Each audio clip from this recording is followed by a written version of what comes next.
Manona ny fahasoavan'ny tompo amintsika rehetra rehetra mpanaraka ny pejy. Omeo an Jesosy ny atanoranao aho, zay no hevitra sy lohahevitra ho ampitaiko amintsika mpanaraka ny pejy ataon'io. Ry zatovolahy ry zatovavy, omeo an Jesosy ny atanoranareo.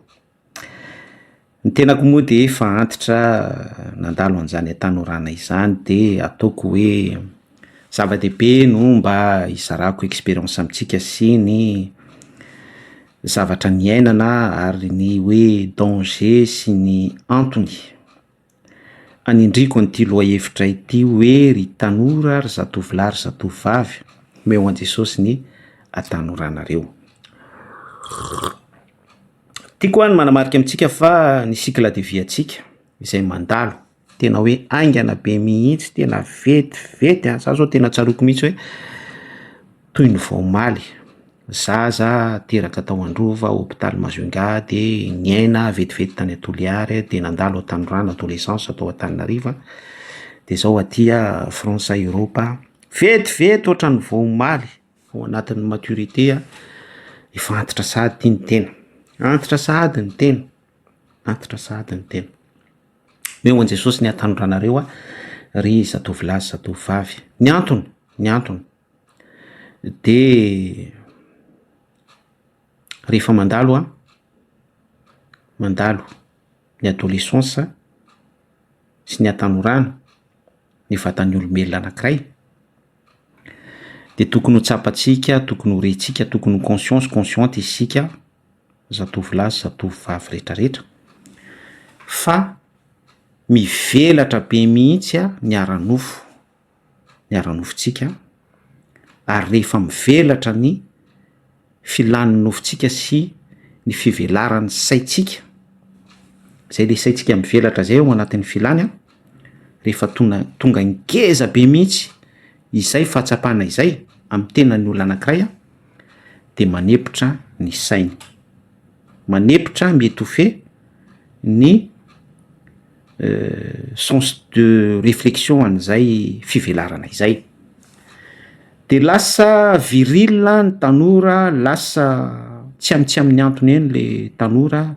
Ny sasany meme tany vaky, ny sasany on dérive amin'ny anton-javatra be da be isan-karazany, satria ilay nofo mivelatra be mihitsy de te higote zavatra be da be, te hanandrana, tsy hoe te hanandrana fa tena manatanteraka an'ilay fanandramana mihitsy, ary mirobaroba be am'izay, mirangorango am'izay. Tokony ho tsapatsika tanora izany.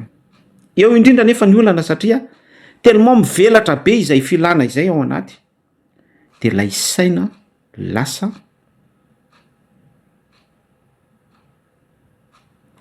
tsy manana toerana zany ao ihany lay saina, fa lasa tery ilay filana amin'ny tena sy ny fivelaran'ny nofo, tonga ngeza be mihitsy manery ny saitsika izay tokony andinika sy eritreritra ho amin'ny réflexion iantisipena ny anton-javatra be da be isan-karazany. Izay le atanorana, izay le adolescence. Jerevy tsara ngia, rehefa manomboka amin'ny âge de puberté, après any hoe nourrisson, enfant, lay tantanana sy betibetesina ny zaza, de tonga mivelatra be am'izay ny zatovolahy zatovavy, de lasa le mijerijery fitaratra, lasa teo beau teo belle, lasa ohatrany hoe satry intéressé amin'ny tena zany ny olona, betsiketsika fihetsiketsehana be, sy ny sisa. De eo am'izay lay hoe lay nofo mihitsy no manosika ho am'izay, lay ao anaty mihitsy mivelatra be, de mitondra ny tena ho exposé amin'ny anton-javatra be da be isan-karazany. La resaka teo hoe manambomboatra vatana sotra zany zao zany mahatonga ny tanora am'izao nge lasa manolotra ny tena ny sanatriany zany, mivaro tena ety amin'ny tambazotra, s'exposer zavatra roa mifampitohy zany zavatra resantsika izany. De tsy fantatra le antony izy hoe mitady vady vazavy sa manamboatra karaha. Hitanareo am'izany le izy manomboka any am'le hoe lay ao anaty mivelatra sy manosika ho amin'ny filana, satria mivelatra be lay nofo ara-nofo, de farany lasa tonga any amin'ny anton-javatra izay mety ho décisive, mety ho tena hoe miseleny ny fiainany manontolo manomboka eo satria mety ho tanteraka eo ny hoe voka tsy nirina, mety ho tanteraka eo ny lasa tsy teny zavatra be da be, lasa sarim-bavy, sarin-da sy ohatrohatran'izany, lasa violon, lasa mpanindronantsy, lasa mpifoka, mpitoroka sy ny sisa rehetrarehetra satria izay ilay vatana mihitsy no mivelatra. De iny le fivelarany vatana iny iny lay moment, iny le déclic iny mihitsy hitany devoly iny. Eo mihitsy ny devoly no misaizirany le occasion dia mamelatra nourriture hoe inona ny tena tadiavin'ilay fivelaran'ilay tena. Mijery zany, manao observation zany ilay fanaratsy de io ohatra misy zatovovavy, zatovolahy manomboka manamboamboatra vatana izy, manamboatra fihetsika izy dia velariny ny chirurgie esthétique, velariny ny fausia, velariny ny fofo rehetrarehetra, velariny ny resaka fandokom-bolo, ny fanamboarana tarehy sy ny ohatrohatran'izany dia manomboka mahita tsirony amin'izay ilay nofo satria mihinana, midévorer, migoûter tahaka an'ilay tao amin'ny sahany tena Genesis de lasa miaina fahatsapana izy ary lasa semence ao anatiny manampy an'ilay fahalalafona atao amin'ny sahany tena lay hazo fahalalana ny tsara sy ny ratsy dia on dérive amin'izay manomboka eo lay ado, lay atanorana ary ny zava-doza dia possible tonga hatrany amin'ny resaka irréparable mihitsy. Zany ny antony reny hoe déception, famonotena, misy mitsoraka eny amin'ny barrage eny Tanjombato sy partout ahitanao fatifaty comme ça satria lasa any amin'ilay fahafatesana izay tanjon'ny démonie rehefa nomeny sakafo ny vatan'ny atanorana anankiray izay tsy voatolotra ao an' Jesosy. Dinina reo zany zavatra zaraiko zany, dinio tsara zany zavatra zaraiko zany. Ao anatin'izay indrindra no tokony hoe atolotra ho an' Jesosy ny atanorana. Za tena mahatsapa mihitsy hoe tena isaorako ny ray aman-dreniko nanolotra ny fahazazako tamin'ny fampianarana sekoly alahady, ny participation tamin'ireny resaka arbre de Noël, fitaizana tany am-piangonana, nianatra tsy anjery toko sy andinina.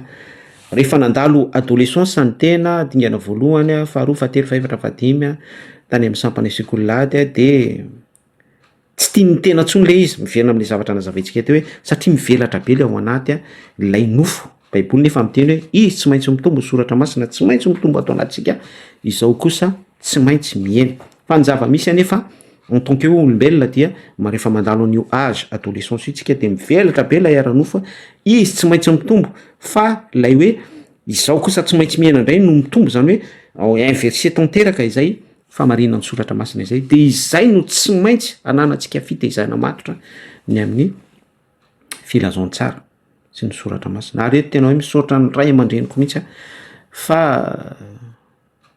zao zany tena nahatsapa mihitsy, la preuve voatahiry tao anatin'ny filazon-tsara ny tenako ka nahadia ataoko hoe tao anatin'ny atanorako areo on dérive, niaina ny adalako, niaina ny toeto, ny filibahana, ny fitsangajangana, ny foana sy ny sisa rehetra zay tsy tokony hotononona eo anatrehanareo akory ary hoy-Paoly tsy tokony hotononona eo amin'ny fiangonana akory.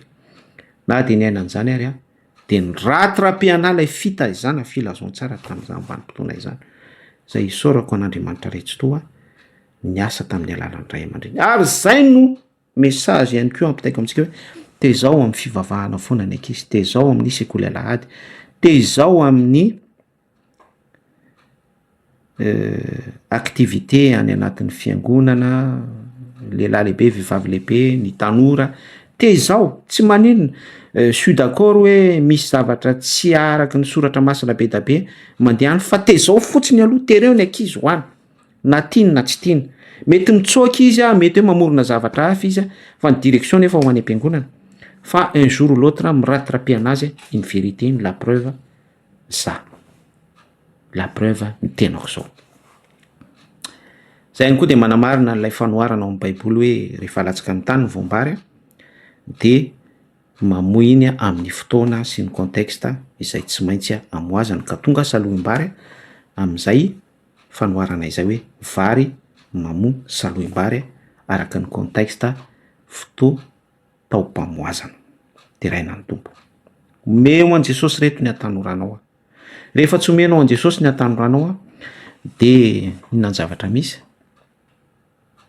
samborin'ny TikTok, samborin'ny Facebook, samborin'ireny le salon be da be izay tsy araka ny sitrapon'Andriamanitra ireny ny atanoranao. Zany nge no zavatra misy amin'izao vanim-potoana zao. Lasa mitanjatanjaka ety amin'ny réseaux sociaux ny tanora hanatrian'izany hoe mivarotena. Mivarotena. Sous parenthèse izay. Ankolaka. De aty amin'ny réseaux sociaux viany hoe mamboatra carrière, mitady vady vazavy sanatrian'izany, sao de mba tafita fa ny fiainana efa mafy sy ny toy. Lasa any zany no eritreretina fa iainana fiainam-piadanana koa rahatray. Kanefa ny conséquence an'izay rehefa tonga ao anatin'ilay tokantrano satria tsy naorina teo amin'ny filazantsara, tsy naorina tamin'i Jesosy Kristy dia ny fanitsakitsaham-bady, ny fisaraha-panambadiana, ny vono, ny adultère, ny resaka impisarany video reny, ny fuite d'information sy ny tsy te-teny zavatra betsaka satria tsy natolotra ho an Jesosy ilay atanoranao. Attention fa hoe rehefa ao anaty soratra masina koa isika de hoe rehefa voataiza ao anatin'ny baiboly ny tanora rehefa hoe nanolotra an Jesosy, nanolotra ho an Jesosy zany ny tanora anankiray ny fiainana, ny tanora anankiray de tsy midika akory zany fa hoe limité be selohan'ny filazantsara ny fiainana atanorana. Tsy any izy satria izay mantsy no réflexan'ny olona hoe fiainana manja be ty milay be ty ve de ahoana no hoe omena an Jesosy ny filazantsara, ho limitena amin'ny fianarana catéchomène sy ny resaka sampana ny lalehibe sy vehivavy le. Zany mantsy no argument'ny olona. Ny baiboly mihitsy no nampianatra antsika hoe mifaliry zatovy de ny mbola tanora, zany hoe autorisen'ny filazantsara tsara mihitsy zany isika tanora hanao izay tiantsika nefa aoka, nefa ko fantatrao fa hoentin'Andriamanitra ho tsaraina ianao amin'izay rehetra ataonao. De ny fahalalana, ny conscience, ny fahatsapana ny amin'izay hoe un jour ho tsaraina izay nefa tsy maintsy vatana efa natolotra ho an Jesosy, tsy maintsy atanorana miaina eran'ny filazantsara vao afaka ho conscient sy consciente ny mety ho conséquence sy ny ho fahalalana, ny fandratovana ny amin'ny barème mahafahana mianticiper ny zavatra tsy araka sy sitrapon'Andriamanitra ao anatin'ny atanorana sy ny âge d'adolescence. Zay no afatra fa ety satery ny lalana makany an-danitra vitsy ny mahita azy io fanapahan-kevitra fotsiny io, fanapahan-kevitra io. Ilay fanapahan-kevitra raha matetika mbola sarotra be izay manapa-kevitra izay fa ny zavatra rehetra miara-miasa ny ray aman-dreny manome éducation, ny tenana ihany koa zao de mizara par expérience selon la Bible fahatsapana ary araka ny vision zay voaray ao anatin'ny fifandraisana amin'i Jesosy Kristy, ny zavatra rehetra miara-miasa, ny zavatra misy ety amin'ity zao tontolo zao ety ihany koa de tokony handraisantsika lesona satria ao anatin'le hoe mondialisation, ny libertinage, ny gaboraraka, ny fanatotoloana, ny intelligence artificielle de hitantsika foana ny conséquence presque irréparable, ny répercussion ateraky reny eo amin'ny atanorana. De izany zavatra rehetrarehetra izany tokony hananantsika fahatsapana. Zay le ndresantsika teo hoe mila mahatsapitsika ao anatin'ny âge d'adolescence, ao anatin'ny âge en tant que hoe jeune, tanora libre, na de mahaleo tena ary satria rehefa tonga am'le hoe mahaleo tena nge sika tonga eo am'le hoe mature, tonga eo am'le hoe majeur de ohatrany hoe majeur tsinona mahaleo tena de ohatrany hoe lasa ohatrany hoe izay sens izay raisitsika hoe satria za mahaleo tena de mafy be azy zany, satria za mahaleo tena de tsy feheziniza siza ntsony azy zany, lasa ala izy tanora am'zany. Zany zavatra izany ao anatin'izany détail izany satana no misisika mamafy voratsy anombana ny atanoranao rehefa tsy natolotra ao an Jesosy ny mahatanora anao. De izay le afatra ry zareo meo an Jesosy ny atanoranao.